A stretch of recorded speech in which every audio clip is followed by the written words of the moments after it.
Bonsoir, bienvenue à tous. Place à l'équipe du dimanche, c'est l'heure de cette info. Les points saillants de l'actualité de la semaine, l'analyse en plus avec nos invités. C'est parti.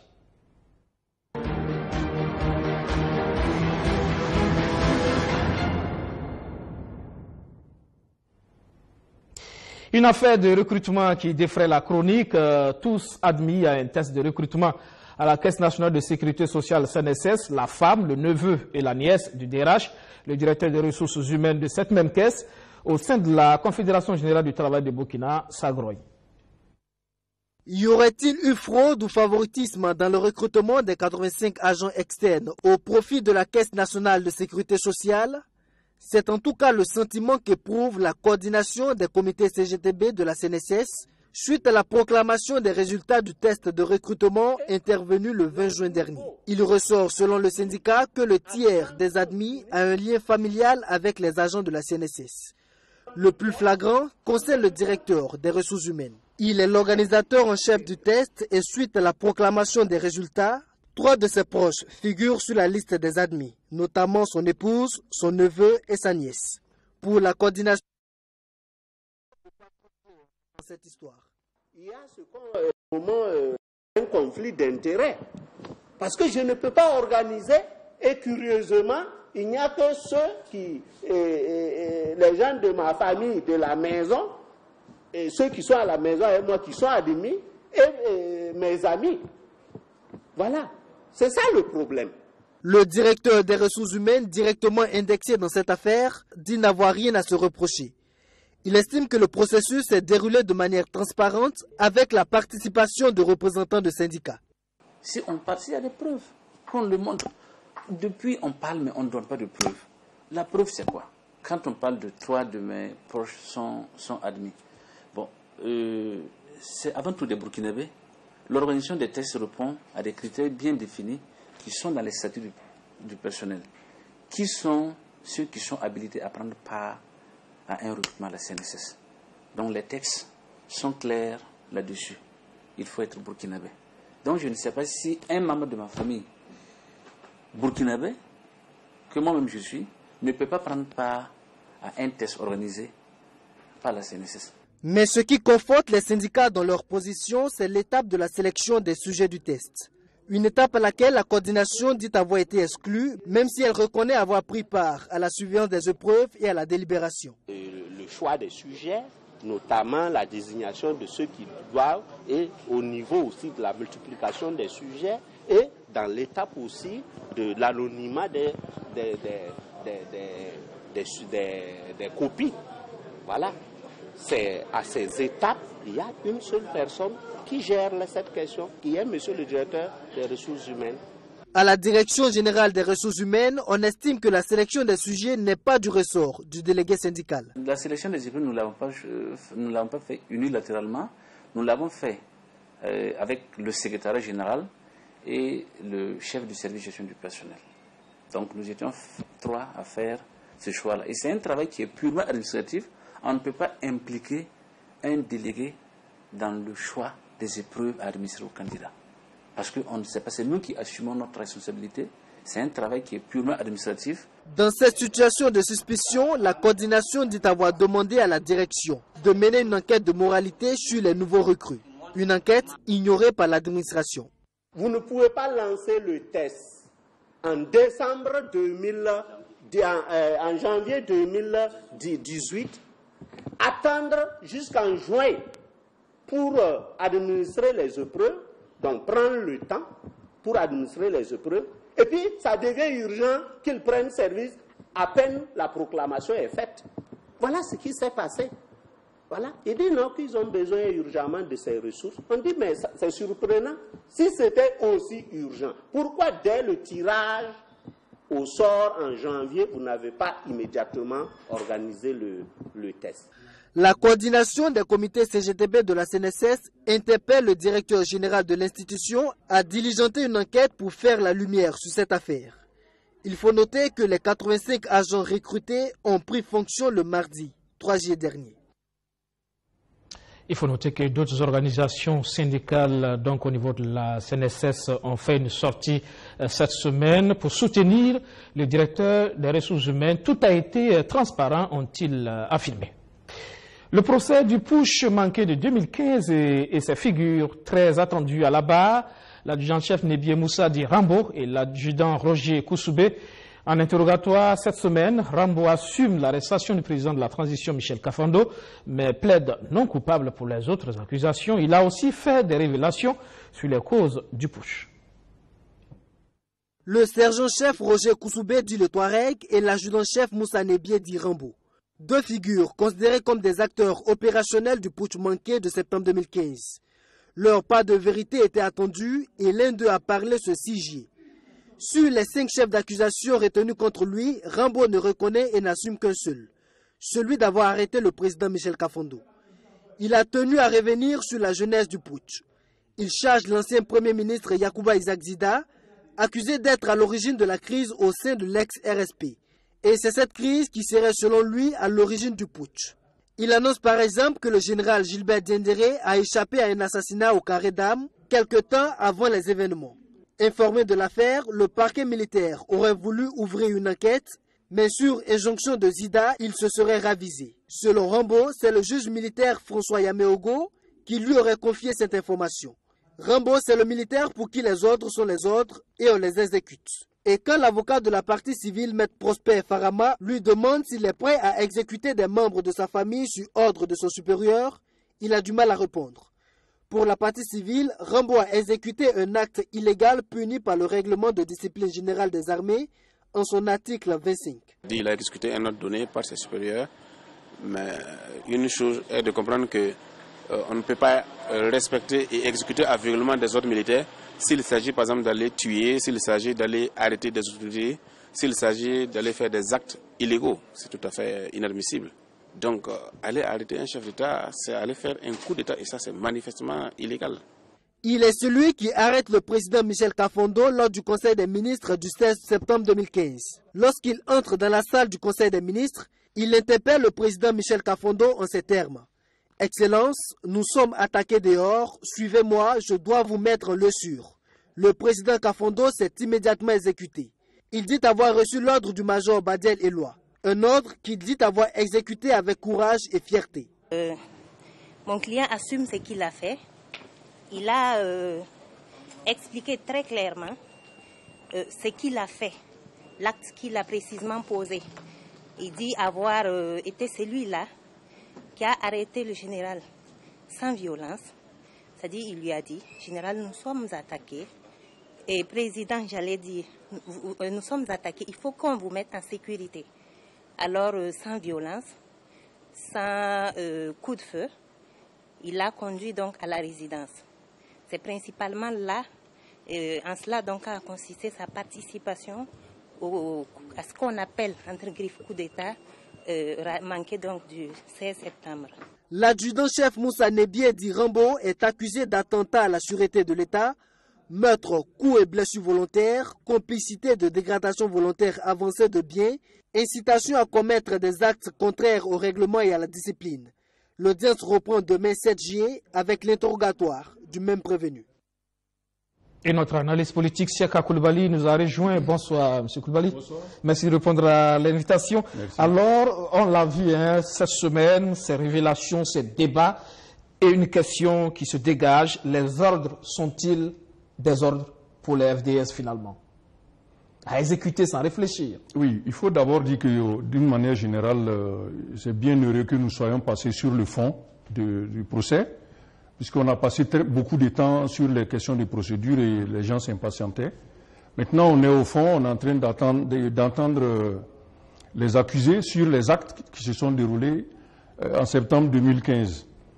La question de l'ordre manifestement illégal est un débat permanent, à la fois dans les systèmes judiciaires et même à l'université, dans les facultés de droit, pour savoir est-ce que le soldat qui obéit à un ordre peut être reconnu responsable des actes qu'il pose en exécutant l'ordre.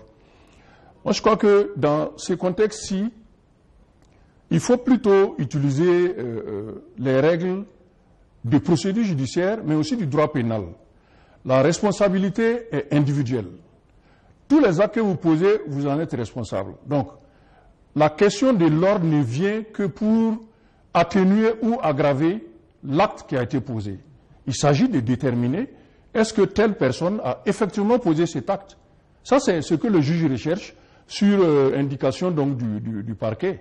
Et là-dessus, je ne pense pas qu'il y ait sujet à débattre ici. C'est-à-dire apporter les preuves voilà. matérielles que l'individu a effectivement... Voilà. Parce que ce débat peut nous entraîner dans un sens qui n'est pas le bon. Pour moi, ici, il s'agit de savoir, sur les deux principaux reproches qui sont faits aux éléments accusés, c'est l'atteinte à la sûreté de l'État et deuxièmement les assassinats, les meurtres donc. Là-dessus, je pense que sur le premier, il n'est pas assez difficile de répondre.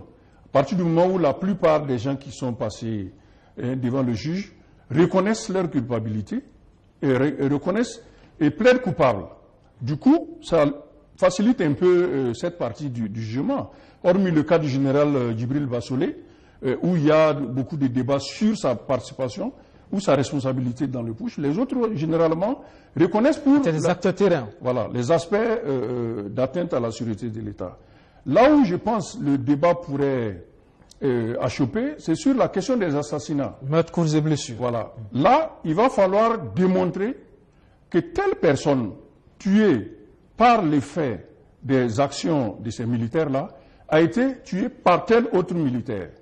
Et je crois que tel que nous avons suivi l'instruction depuis le début, et je me base là-dessus sur un débat qui avait eu lieu en 2015 déjà, où la justice militaire avait estimé qu'il y avait suffisamment d'éléments, on n'avait plus besoin d'autopsie.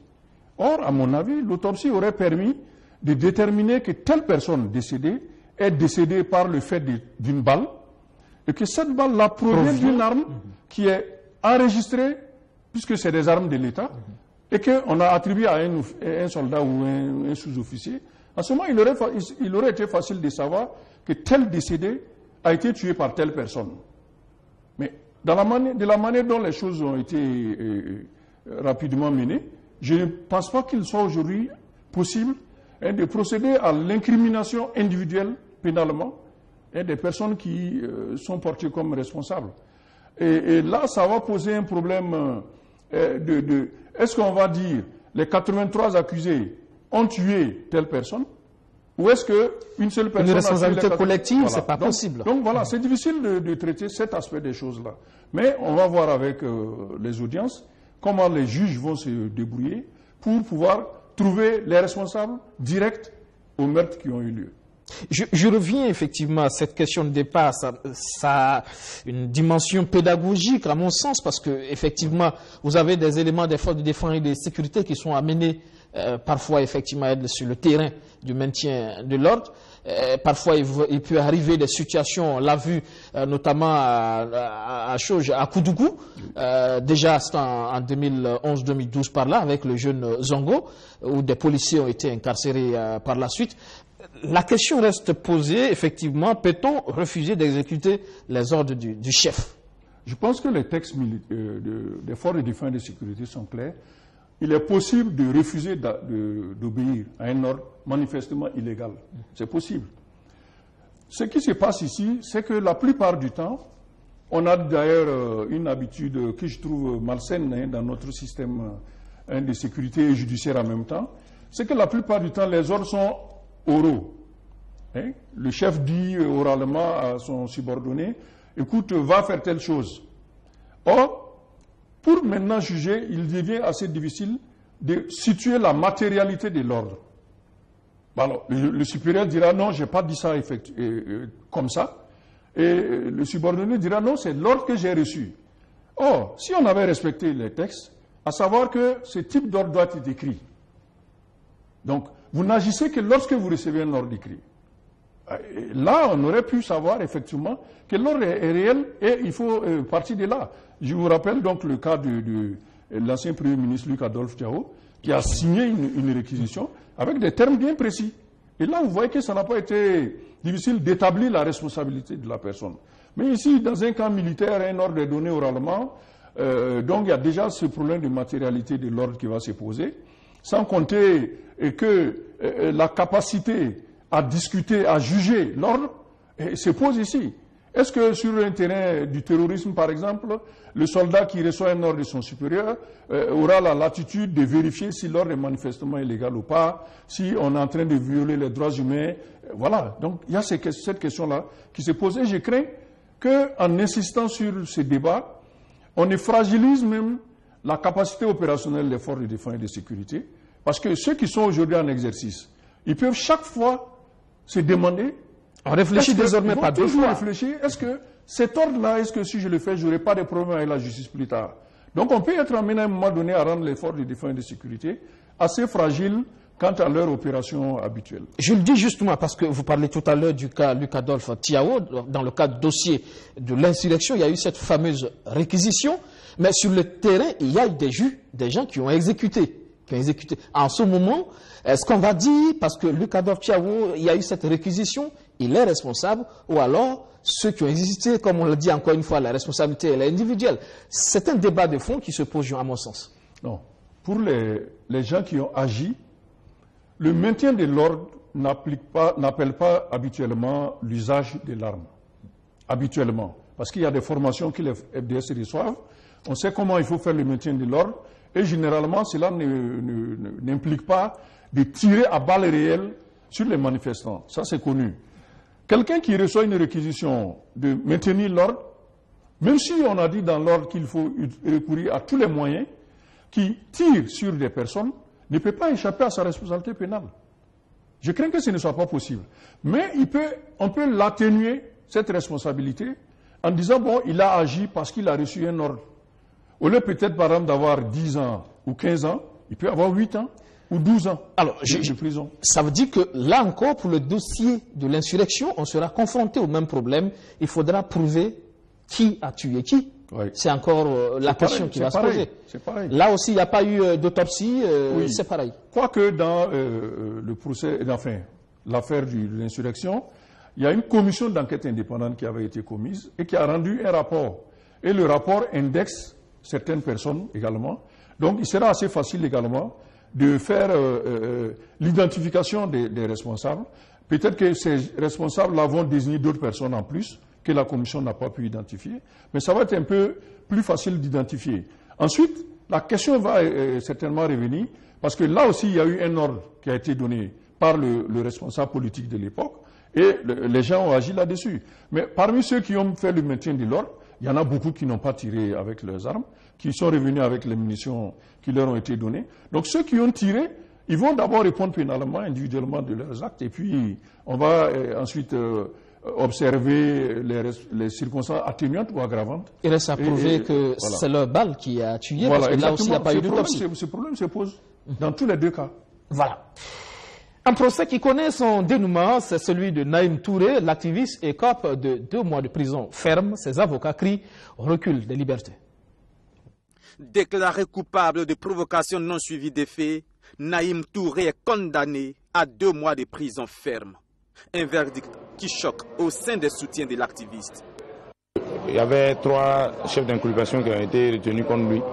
Et je pense que les 2 premiers, c'est-à-dire participation à la démoralisation des forces de défense et de sécurité, ça a été non constitué. Quand on prend par exemple complot contre la sûreté de l'État, ça n'a pas été aussi retenu, c'est-à-dire c'est non constitué. Maintenant, la dernière infraction, c'est incitation de trouble à l'ordre public. Et même ça, moi je pense que ce n'est pas aussi vrai. Voilà. Il a fait un poste pour interpeller la conscience des gens, pour dire qu'effectivement il faut qu'il n'y ait plus de dégâts à l'endroit des forces de défense et de sécurité. Moi je ne vois pas en quoi on les incite au trouble à l'ordre public. C'est tout simplement un acharnement politico-judiciaire sur Naïm Touré. Vous savez, il y a tellement de dossiers de crimes de sang, de crimes économiques. Les gens demandent justice. Et comme eux, ils sont victimes de leur incapacité notoire et congénitale à diriger, il faut s'en prendre à des jeunes qui donnent leurs opinions. C'est ça aujourd'hui le véritable problème. Et ce qui arrive à Naïm Touré, ce n'est pas qu'à Naïm Touré, c'est à la liberté démocratique de façon générale. Pour les avocats de la défense, ce verdict constitue un recul pour la liberté individuelle au Burkina Faso. De façon simple, le verdict du juge, c'est de dire que M. Naïm Touré n'a jamais commis de complot, parce qu'il n'a jamais proposé à quelqu'un de former un complot pour renverser le régime, et qu'il n'a pas participé à une opération de démoralisation des forces armées, mais par contre, qu'il aurait incité les forces armées, quelque part, à semer du trouble. Bon, pour nous, il y a déjà un paradoxe, mais ça, nous plaiderons ça plus loin en appel. C'est pour cela qu'il aurait condamné à 2 mois de prison ferme. Et comme nous venions de le dire, c'est que ce verdict constitue pour nous une sorte de recul pour les libertés individuelles et démocratiques au Burkina Faso. Naïm Touré a déjà passé 3 semaines derrière les barreaux. Il lui reste donc 5 semaines de prison, mais ses avocats n'excluent pas un appel. En rappel, l'activiste était poursuivi pour entreprise de démoralisation des forces de défense et de sécurité, complot contre la sûreté de l'État et incitation de troubles à l'ordre public. Voilà, c'est Koulibaly, là encore, un procès qui allait très vite. Il y a eu ce dénouement avec ce verdict, 2 mois ferme, sévère ou clément? Non, je trouve que le verdict n'avait pas lieu d'être du tout et que Naïm Touré aurait dû être relaxé à l'audience dès après son audition. Comme l'ont dit les uns et les autres... un recul des libertés? Il y a un sérieux recul des libertés parce que la question de la liberté d'expression et d'opinion est réglée il y a pas mal de temps. Vous vous rappellerez cette affaire de la dépénalisation du délit de presse qui se situe en fait dans le même cadre. On estime que quelqu'un qui, dans une activité où librement dit des paroles, si ces paroles sont attentatoires aux intérêts de quelqu'un, il y a la voie de la réparation, les dommages et intérêts. C'est pour ça que vous voyez qu'on n'emprisonne plus les journalistes, mais on condamne à payer des dommages et intérêts. Il y a plusieurs cas. Le même Naïm Touré a été condamné à 600 000 francs dans une affaire similaire. Je crois qu'il y a d'autres journaux, Mutation, qui ont reçu des condamnations de ce genre. Dans un autre temps, on les aurait peut-être mis en prison parce qu'ils ont dit des choses. Et c'est là où on est obligé de convenir qu'il y a manifestement un recul démocratique, avec plusieurs autres aspects, les problèmes de manifestation avec Pascal Zaïda. Maintenant, pour tenir une assemblée générale, il faut demander une autorisation à la mairie. Donc, on est en train d'assister à un recul des libertés démocratiques pour lesquelles beaucoup sont morts également. Donc, il faut peut-être penser à tout ça et interpeller les autorités sur leur obligation de respecter la Constitution et les règles des droits qu'ils sont venus trouver. Comment on en arrive là, justement, à cette peur de l'autorité vis-à-vis notamment des activistes sur les réseaux sociaux? On a l'impression que finalement, de plus en plus, l'autorité fait très attention à tout ce qui se passe là. Et une façon claire peut-être d'assainir les choses à ce niveau. Tout simplement parce que les événements récents ont montré que ce type d'activité peut effectivement conduire à des conséquences qui sont préjudiciables pour les régimes en place. Si on voit 2013-2014, il y a eu une intensité d'activisme dans les réseaux sociaux qui ont fini par entraîner l'insurrection d'octobre 2014.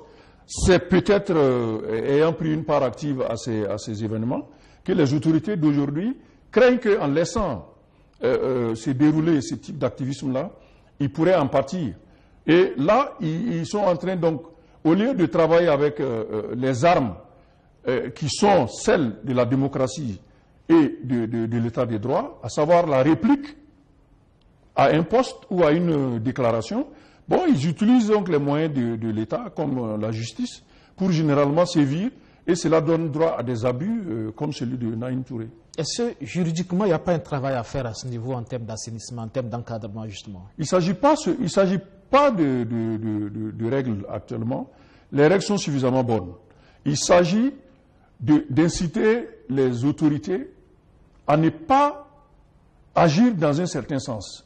C'est-à-dire ne pas utiliser, vous avez vu comment dans le cas de Naïm Touré, cela a été très difficile de pouvoir caractériser d'abord l'infraction. Les infractions qu'on a vues, on s'est demandé très bien d'où est-ce que cela venait. Dans le code pénal, ce n'est pas aussi clair que ça. Donc il y a eu des caractérisations d'infractions assez souples qui ont fini par être rejetées pour les deux premières. Et c'est à la troisième que, par une interprétation très large, le juge a pu trouver une responsabilité de Naïm Touré et finit par lui donner une condamnation de 2 mois. Et avec tout ce qui a pu arriver, est-ce que là aussi, là je parle de la dimension peut-être communication ou démarche, est-ce que l'autorité là ne radicalise pas un activiste désormais qui pourrait se positionner comme un martyr, comme un dérangeur, avec toute la lumière que ça a eu cette affaire? Exactement. Donc Naïm Touré a déjà été condamné une fois, il a été passé devant le juge un certain nombre de fois, il vient d'être condamné. Très clairement, il va être entré dans une sorte de radicalisation. Et au-delà de Naïm Touré, c'est toute la classe des gens qui pensent comme lui et qui pensent devoir s'exprimer sur les affaires de leur pays. Vous avez entendu l'un de ceux qui ont participé au procès, comment il s'exprimait. Donc, ce n'est pas en condamnant de façon assez injuste les activistes pour leurs opinions qu'ils vont ramener l'ordre. Et c'est pour cela qu'on avait suggéré qu'une autre approche soit utilisée, à savoir instaurer des concertations et des cadres qui permettent aux uns et aux autres de s'exprimer sur les questions, afin d'éviter que justement les voies non conventionnelles ne soient utilisées. Bon, cela n'a pas été le cas, c'est une option du politique, mais aujourd'hui, on est obligé de constater que malgré le cas de Naïm Touré, il y a toujours des expressions qui débordent dans les réseaux sociaux, et même dans les médias publics officiels. Donc, c'est pour dire qu'il y a une dérive tendancielle que nous sommes en train de constater et qui ne me semble pas être à mesure d'être résolue par la façon qui a été utilisée avec Naïm Touré. Mais il faut bien, d'une façon ou d'une autre, encadrer les choses. Mais bien sûr. Et c'est là où je trouve qu'il y a beaucoup de sens dans lesquels les autorités devaient aller. Je prends l'exemple donc de ces réseaux sociaux. Vous avez les médias en ligne qui publient des articles ou des déclarations des uns et des autres et ouvrent des pages de commentaires par la suite. Et dans les pages de commentaires, vous trouvez des agressions verbales manifestes qui pourraient permettre au procureur d'ouvrir une action. La modération, parfois. La modération n'arrive pas toujours, on le voit. Il y a des injures ouvertes qui sont faites. C'est là où la responsabilité des médias, en parlant donc de l'encadrement par les autorités, se pose. Vous avez la plupart des gens qui insultent ne sont pas identifiés proprement. Il met un pseudonyme, un surnom, et puis ça donne donc à des injures contre les gens. C'est là où les médias devaient veiller à ce que quelqu'un qui n'est pas proprement identifié, ça veut dire qu'on ne peut pas retrouver par la suite, ne puisse pas faire des commentaires. En ce moment, vous verrez que le ton reviendrait à la normale et que les gens s'exprimeraient à visage découvert et feraient attention à ce qu'ils disent. Le cas échéant, donc la justice pourrait facilement le retrouver et puis appliquer les règles de droit. Voilà. La politique et la sortie cette semaine du chef de file de l'opposition politique, Zéphirin Diabré, sur le bilan de mi-mandat du président de Faso, Roch-Marc Christian Kaboré, un bilan jugé catastrophique. Après 2 années et demie de gestion du pouvoir par le MPP, aucun secteur ne sort du lot. Zéphirin Diabré qui déplore surtout l'annonce faite par le chef de l'État de se représenter à la présidentielle de 2020. En dévoilant très tôt son intention de briguer un second mandat aux prochaines élections présidentielles, Roch-Marc Christian Kaboré aurait-il craint que son parti lui préfère quelqu'un d'autre au moment venu? En tout cas, pour le chef de file de l'opposition politique, cela ne fait aucun doute. Cette anticipation du chef de l'État vise à empêcher l'émergence d'un autre candidat au sein de son camp. C'est un homme politique. Il occupe un poste. Le droit lui donne le droit, comme on dit, de se représenter. Donc il n'y a rien de nouveau à ça. Mais ce qui nous paraît curieux, il y a quelle précipitation.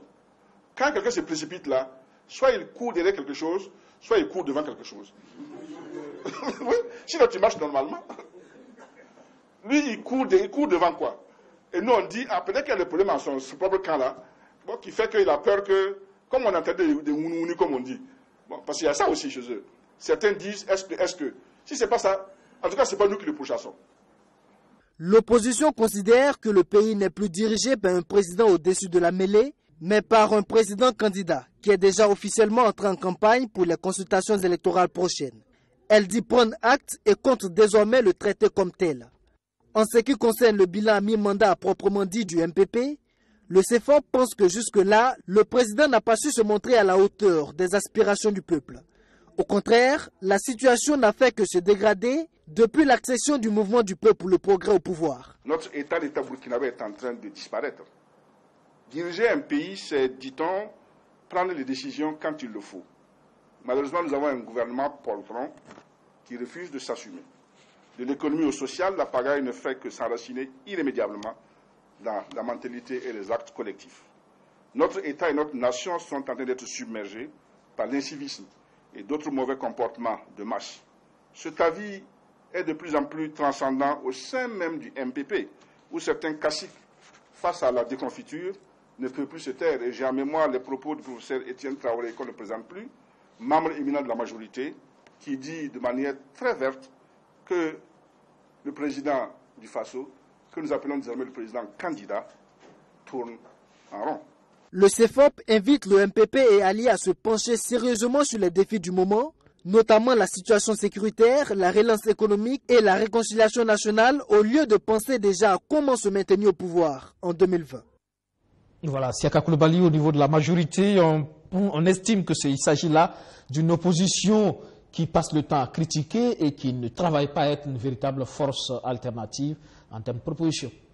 Oui, et ce n'est pas la première fois que nous entendons ce type de récrimination de la part de ceux qui soutiennent donc le gouvernement, qui tendent à dire, au lieu de soutenir, on critique. Mais ils oublient un peu le cadre institutionnel dans lequel on se trouve, où les élections législatives désignent une majorité et une opposition, avec pour mission pour l'opposition de tirer profit des faiblesses de la majorité gouvernante pour se redorer le blason auprès des électeurs. Et je crois que c'est ce jeu-là qui est en train de se dérouler. Pour moi, il n'y a pas d'excès de la part de l'opposition qui prend donc les éléments qu'il pense être des insuffisants de la part du gouvernement pour se donner le beau rôle en certainement proposant qu'il serait capable de faire mieux. En même temps, il faut séduire aussi au niveau des populations par rapport à l'alternative. Exactement. Donc c'est un jeu que je trouve normal. Mais en général, on sait très bien qu'il y a des sujets de convergence qui ne sont pas très nombreux, effectivement. Il y a des sujets de convergence sur lesquels, si l'opposition critique, on va penser que ce n'est pas fair play. Je prends le cas des attaques terroristes. Vous ne verrez jamais l'opposition venir dire oui, c'est bien, parce que le gouvernement n'a pas été en mesure de bloquer les attaques. Il y a des questions, par exemple, comme la loi des finances. On sait très bien que sans loi des finances, l'État ne pourra pas fonctionner. Et l'opposition, en général, ne s'oppose pas sur ces grandes questions-là. Mais, en général, le reste du temps, sur les questions d'administration du secteur gouvernemental, c'est loisir pour l'opposition de faire des critiques. Et je crois qu'ils sont dans leur rôle républicain en faisant ces critiques-là. Voilà, Zéphiré Diabré qui souhaite voir Soumaïla Cissé président au Mali. L'opposant malien était cette semaine au Burkina Faso.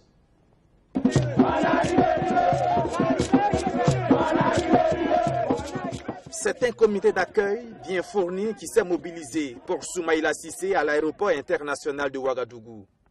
Mais c'est dans une salle du CBC archi-comble que l'opposant malien va être reçu avec ferveur par les militants de l'URD, son parti, et la communauté malienne vivant au Burkina Faso.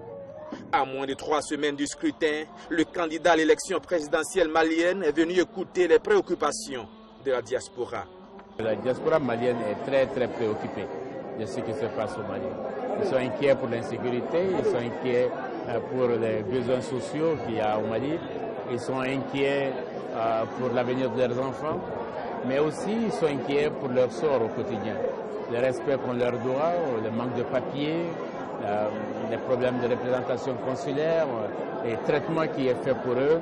Et je crois que c'est tout ça qui fait que les Maliens de l'extérieur sont extrêmement à l'écoute de ce qu'on leur dit au quotidien. Et le message de l'ancien président de la commission de l'UEMOA aux Maliens vivant au Burkina Faso est clair. Si vous m'accordez votre confiance le 29 juillet prochain, les choses vont changer positivement, a-t-il dit globalement. Une mission tout à fait à sa portée, pense son ami et camarade politique, l'opposant burkinabé Zéphirin Diabré, venu lui apporter tout son soutien. Soumaïla était d'abord un ami personnel de longue date. C'est aussi un compagnon politique parce que nous sommes ensemble les libéraux du continent africain. C'est un homme de grande valeur. qui, je crois, va beaucoup apporter à son pays si les Maliens lui font confiance. Donc il était normal que je vienne là pour le soutenir. L'élection présidentielle malienne est prévue pour le 29 juillet prochain. La campagne s'ouvre officiellement le 7 juillet, mais Soumaïla Cissé veut aller vite. Avant le Burkina Faso, il était en Côte d'Ivoire, au Ghana, au Congo, au Gabon et au Sénégal.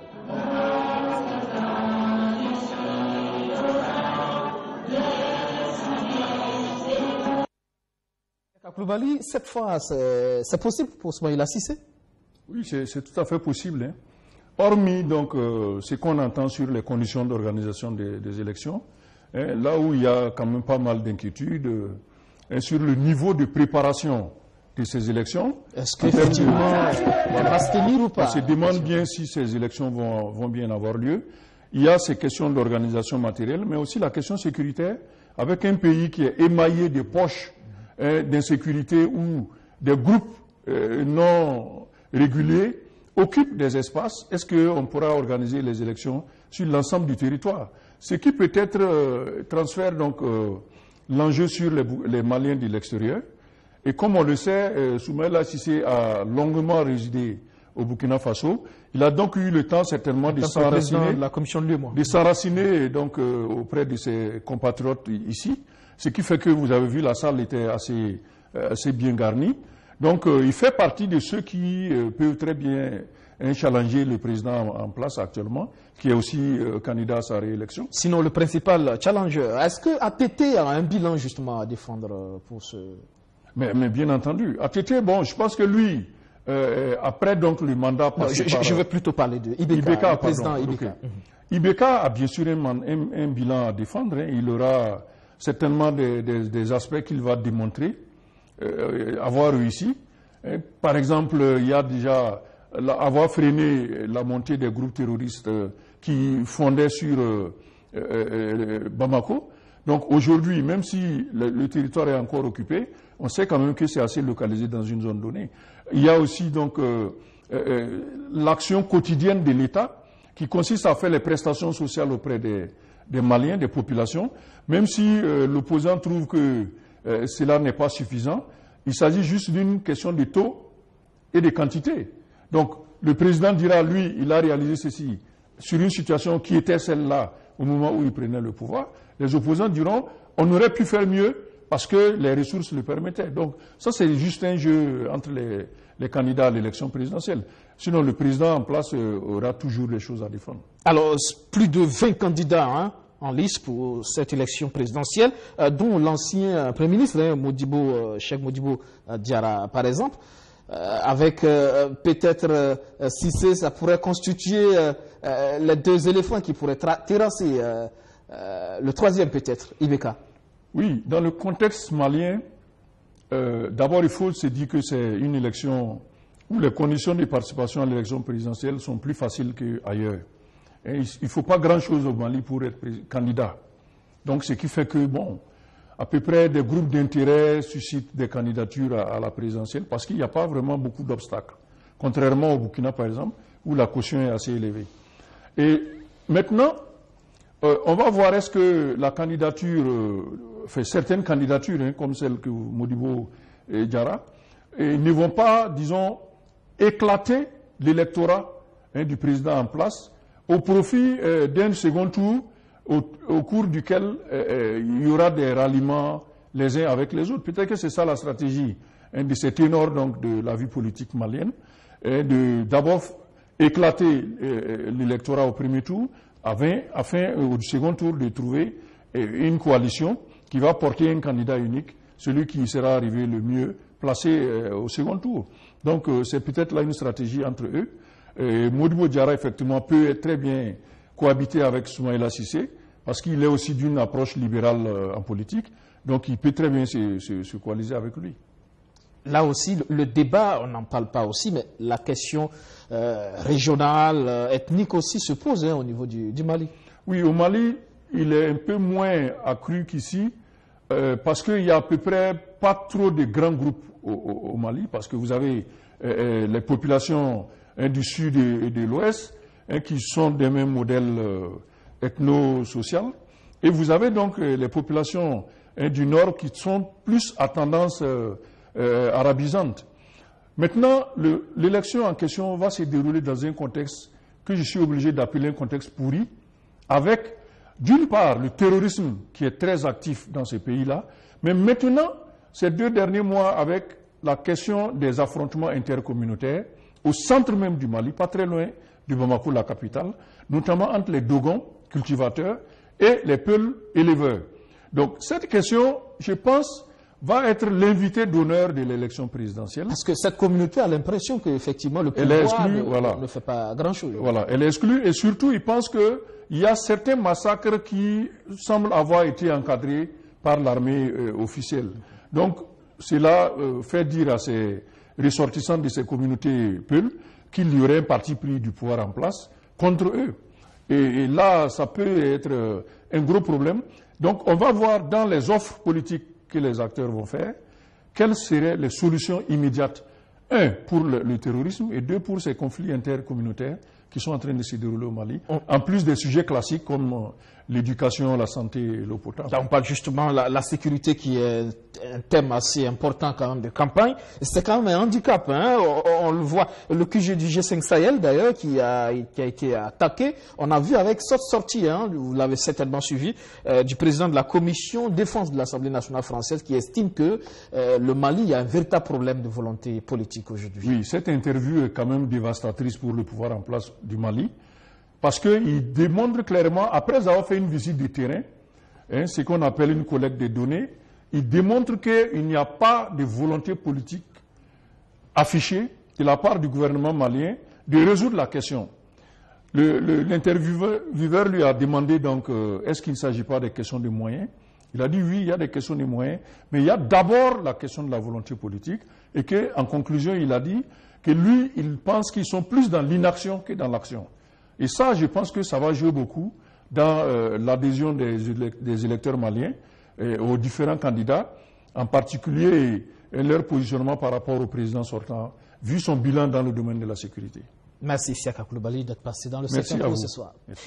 La suite, restons sur le sujet sécuritaire avec cet ouvrage, Le droit au procès équitable à l'épreuve de la répression du terrorisme international, un ouvrage du Burkinabé Pierre Claver Milogo qui met en exergue 2 impératifs de l'état de droit dans la lutte contre le terrorisme. La lutte contre le terrorisme pour léguer aux générations futures des États en paix et la protection des droits fondamentaux, même en temps de terrorisme.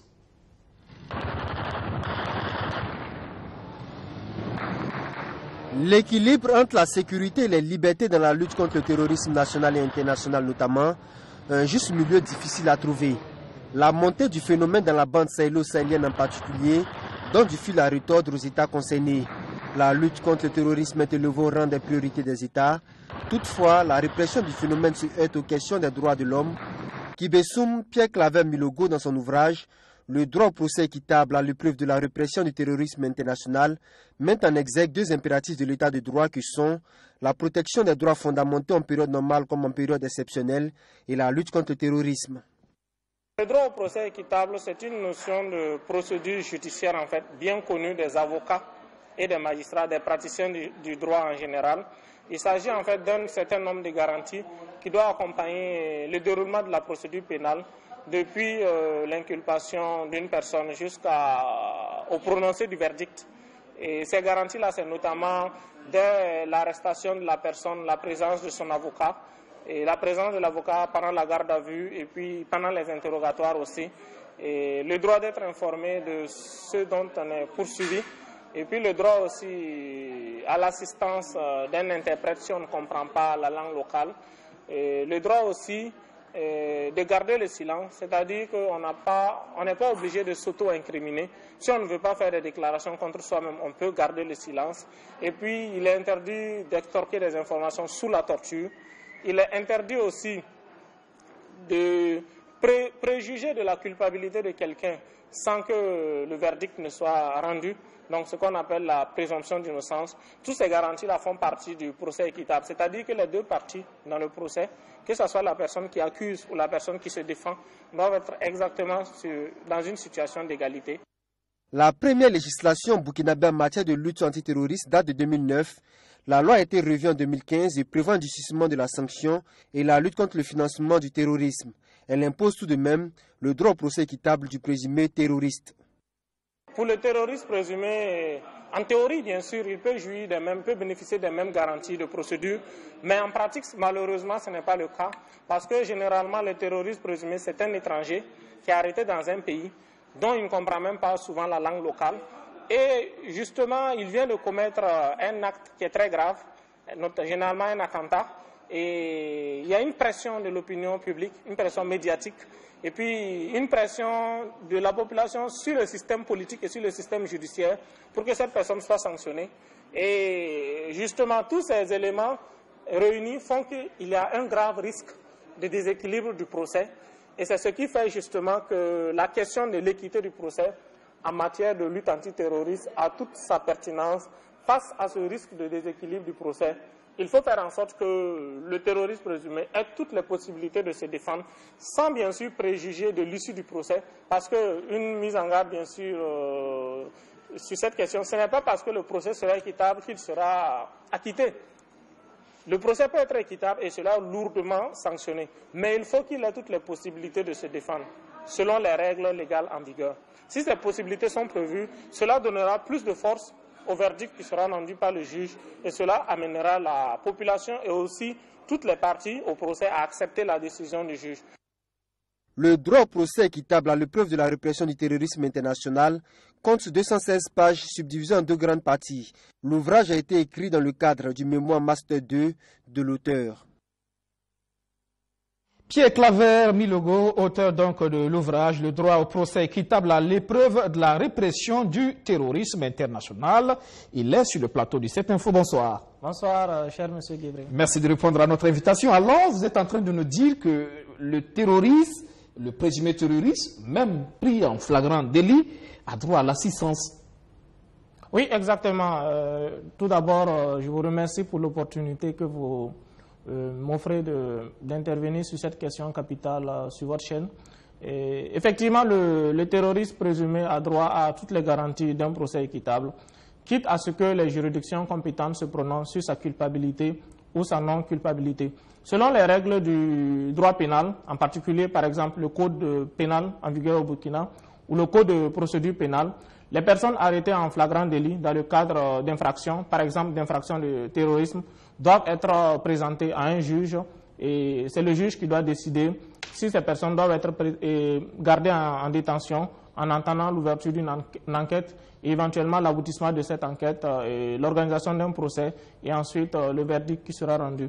Donc les autorités n'ont pas carte blanche pour arrêter les suspects ou procéder à des exécutions extrajudiciaires ou sommaires sans soumettre les personnes arrêtées au système judiciaire. Parce que le débat se mène actuellement, notamment dans la région du Sahel, où des organisations de défense des droits humains dénoncent parfois des exactions sur des populations parfois difficiles à faire la différence entre simples citoyens et présumés terroristes. Parfois, bon, les forces de défense et de sécurité agissent et après, ça se pose cette question de droits humains. Exactement. Et effectivement, récemment, il y a un certain nombre d'ONG de défense des droits humains. Moi-même, je suis militant, par ailleurs, bien sûr, des droits humains en dehors des fonctions officielles que j'occupe et qui ont relayé un certain nombre de cas d'exaction de la part aussi bien des groupes djihadistes qui occupent une partie de ce territoire et aussi de la part des forces nationales qui combattent ces groupes djihadistes sur cette partie du territoire. Très récemment, par exemple, il y a eu il y a quelques semaines un rapport de l'ONG Human Rights Watch qui relayait ces cas d'exaction commis par les forces de défense et de sécurité, qui bien sûr doivent être outillés dans leur travail parce qu'il faut combattre le terrorisme national et international, bien sûr, parce que c'est une menace contre la sécurité nationale, c'est une menace contre l'ordre public et c'est une menace contre l'avenir des États, contre les libertés publiques et individuelles.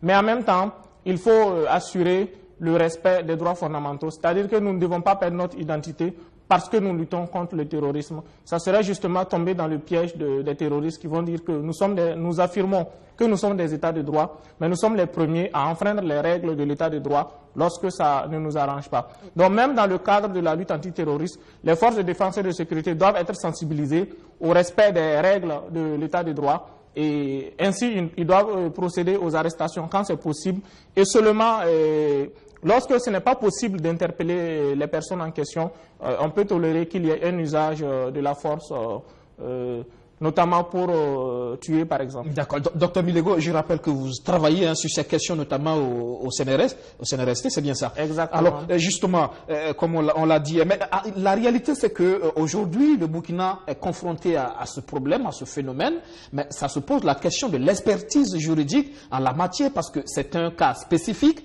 ça demande de la spécialisation. Oui, exactement. La question du terrorisme n'est pas une question anodine, c'est une question très pointue. Et en ce qui me concerne en particulier, je mène la recherche sur cette question depuis plusieurs années, notamment lorsque j'étais en études il y a quelques années en Europe, et depuis que je suis de retour bien sûr au Burkina, j'étudie cette question.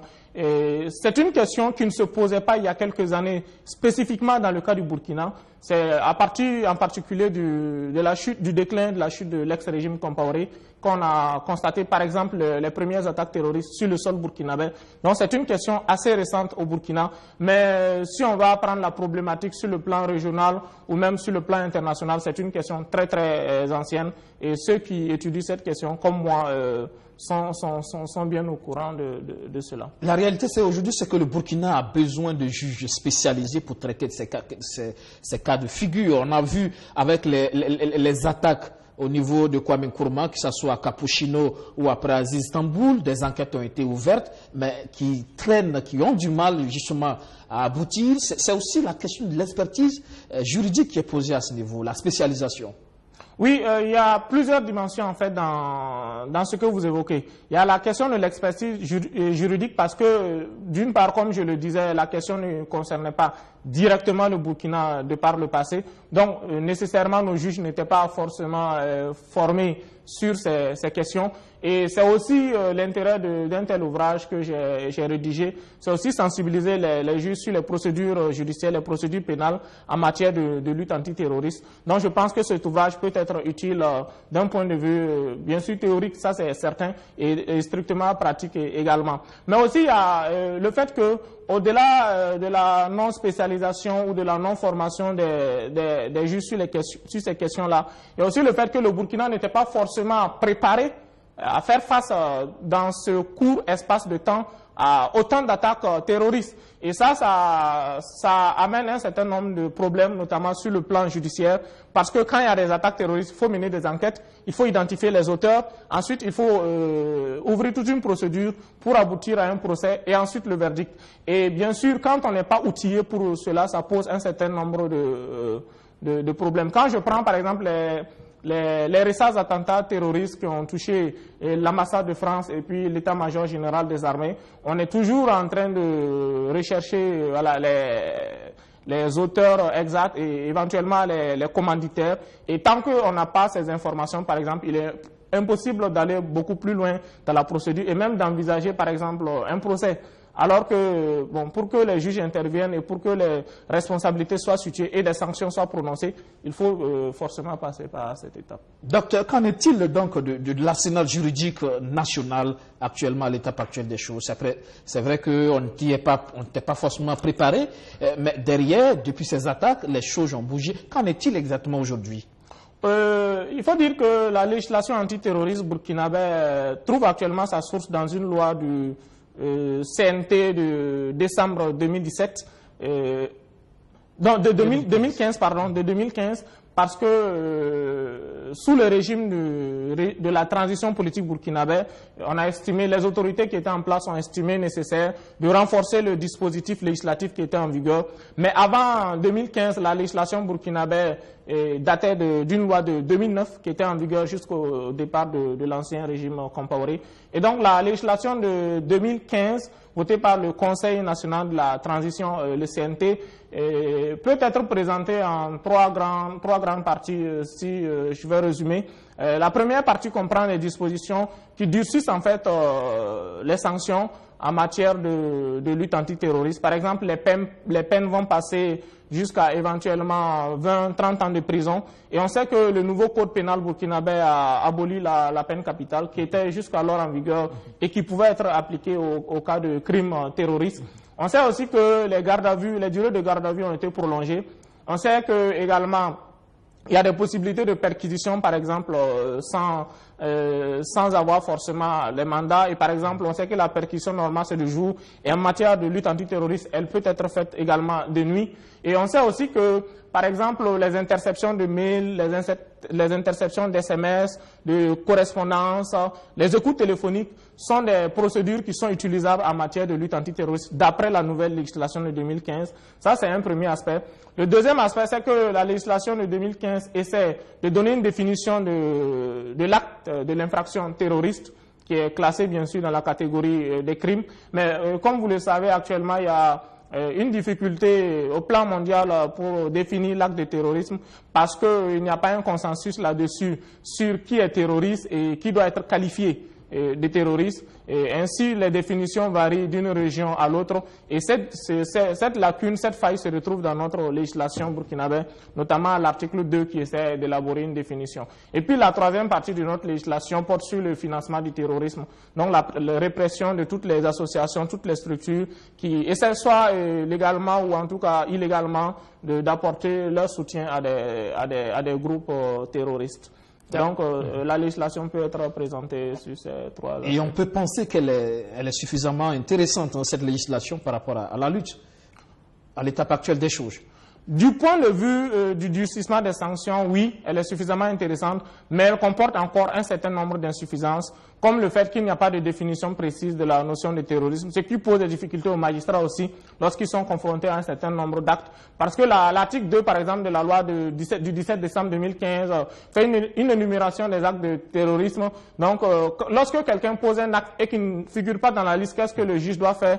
Est-ce qu'il doit considérer que c'est un acte de terrorisme? Donc, auquel cas il se substitue au législateur? Ou bien est-ce qu'il doit se référer à une autre autorité? Ou bien est-ce que lui-même il doit créer la règle en question? Donc, voilà un certain nombre de failles qui persistent toujours dans la législation. En plus de cela, je signalais un certain nombre de mesures potentiellement attentatoires aux droits fondamentaux qui figurent également dans cette législation. Donc, par exemple, les interceptions de mails, les écoutes téléphoniques, les interceptions de SMS, etc., sont des mesures qui doivent être strictement limitées à la lutte antiterroriste et peuvent être utilisées, bien sûr, à d'autres fins. Et c'est là les risques de dérive. Donc, à ce niveau, la loi n'est pas suffisamment précise et sans doute il reste du travail à nos parlementaires à ce niveau-là. La question des dérives, vous en parlez parfois avec les FDS. On assiste parfois aussi. C'est vrai que c'est une question assez difficile, complexe pour les éléments des forces de défense et de sécurité, mais par rapport aux interpellations, il peut y avoir des dérives, des innocents peuvent payer le prix. Est-ce qu'effectivement la loi aussi protège les citoyens par rapport à tout ça? En théorie, la loi protège les citoyens parce que la loi encadre les conditions dans lesquelles les arrestations doivent être faites, les délais de garde à vue. La loi, par exemple, précise que au-delà d'un certain délai, parce que le délai normal en matière pénale pour la garde à vue, il est de 48 heures, mais ce délai peut être prolongé exceptionnellement pour les procédures antiterroristes jusqu'à un certain nombre de jours en plus. Ça dépend des pays. Pour la législation burkinabé, ce délai va, par exemple, au-delà d'une semaine. C'est tout à fait possible. Mais ça, c'est la théorie, ce sont les textes.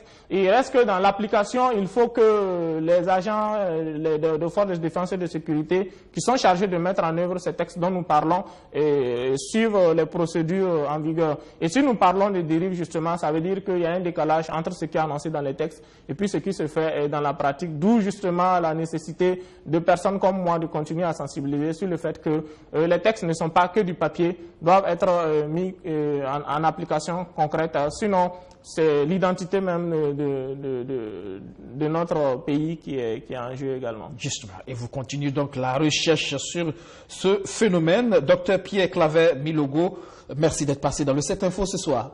Je vous en prie, cher monsieur Guébré. Je rappelle que vous êtes l'auteur de l'ouvrage « Le droit au procès équitable à l'épreuve de la répression du terrorisme ». Et pour terminer cette info, nous allons aller en musique pour aller découvrir ensemble le dernier album de l'artiste Flobi, album donc qui vient de tomber. On en dit beaucoup de bien dans le milieu de la culture. Suivez.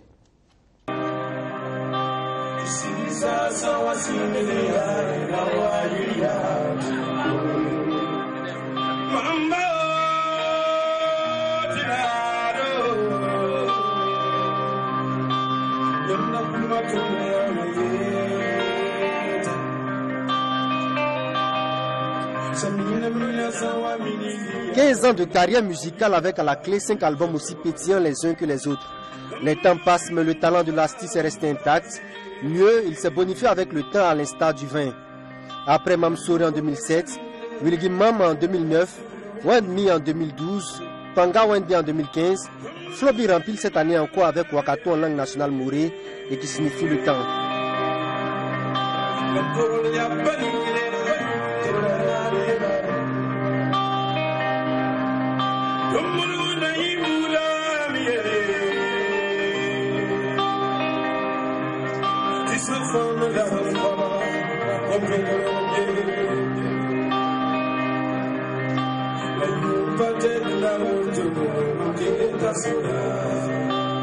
Wakato est un album couleur arc-en-ciel. Il est teinté d'une mosaïque de rythmique sur lesquelles surfe allègrement la voix du radio national.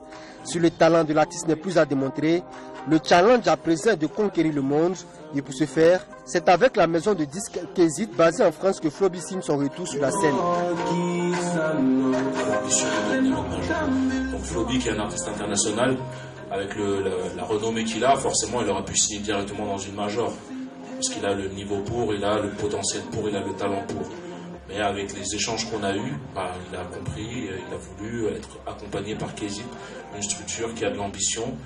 Et ensemble, on va essayer de l'amener à un niveau beaucoup plus élevé. Et lui aussi va nous aider à atteindre nos objectifs, à devenir demain une major. Donc on va faire ce chemin ensemble, main dans la main, pour que chacun puisse grandir à sa manière.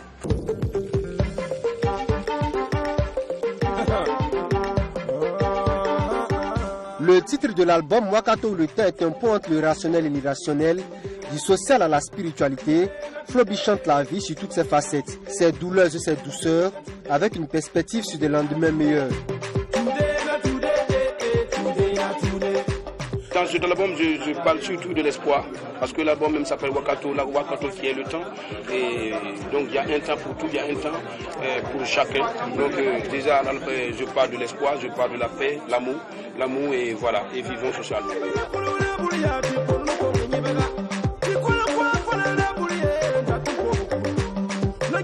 Avec Wakato et sous la houlette de la maison de disques Kézit, le Koundé d'or 2010 vole à la conquête du monde.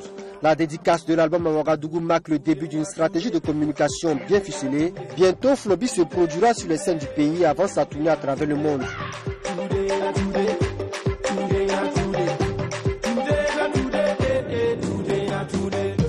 Nous possédons les mêmes vies, pas les mêmes choses. Nous vivons le même quartier, pas les mêmes maisons. Flobi donc qui espère donc aller à la conquête du monde avec cet album. C'est la fin de cette info. Jonathan Ilboudo et toute l'équipe technique se joignent à moi pour vous souhaiter une belle fin de soirée. Demain, lundi, excellente reprise de travail. Bonsoir.